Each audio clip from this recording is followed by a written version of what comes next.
Hello once again. This is the third video about pulmonary embolism.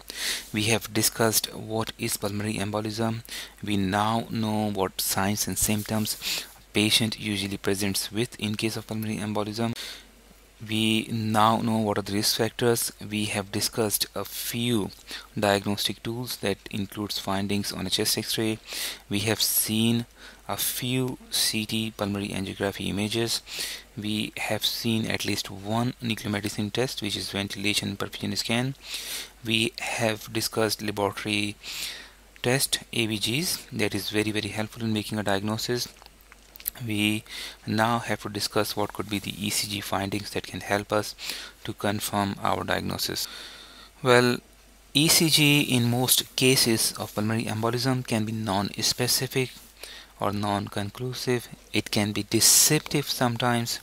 ECG is basically performed to rule out myocardial infarction of heart because symptoms of pulmonary embolism can be similar to that of myocardial infarction. Now, myocardial infarction means heart attack in common language, or death of heart tissue means cardiac tissue, which is known as myocardium. However, ECG may show S1, Q3 and T3 pattern. So what is S1, Q3 and T3 pattern? So S wave, prominent S wave in lead 1, a prominent Q wave in lead 3, and T wave inversion in lead 3. The sketch is a representation of components of a typical ECG trace. Now, we don't want to go in detail because this is a complex topic. Just to make it simple, this is P wave, this is Q, this is R, and this is S, this is ST segment, and this is T wave. This is QRS complex. So S1 means in lead 1 you'll see a prominent S wave here. Okay, so it will be deflected here. Q3 means you'll see a prominent Q wave in lead 3, and again in lead 3 you'll see an inverted T wave. Now this ECG does not show S1, Q3 or T3 pattern, but I just wanted to show you lead 1, lead 2, lead 3.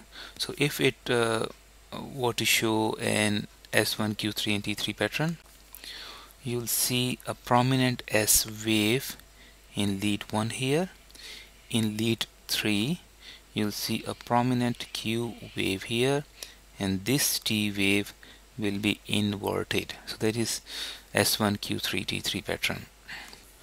Now, Cor Pulmonale may also be present, which is defined as alteration in the structure and function of a right ventricle.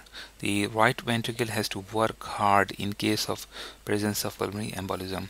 So this is pulmonary artery, and the blockage is somewhere here or in the branches of left or right pulmonary artery. The heart is trying to push deoxygenated blood into lungs, but there is a back pressure, and that's why right ventricle has to work hard. Again, Cor Pulmonale is a broad topic and is not specific to pulmonary embolism and can be present in a number of illnesses.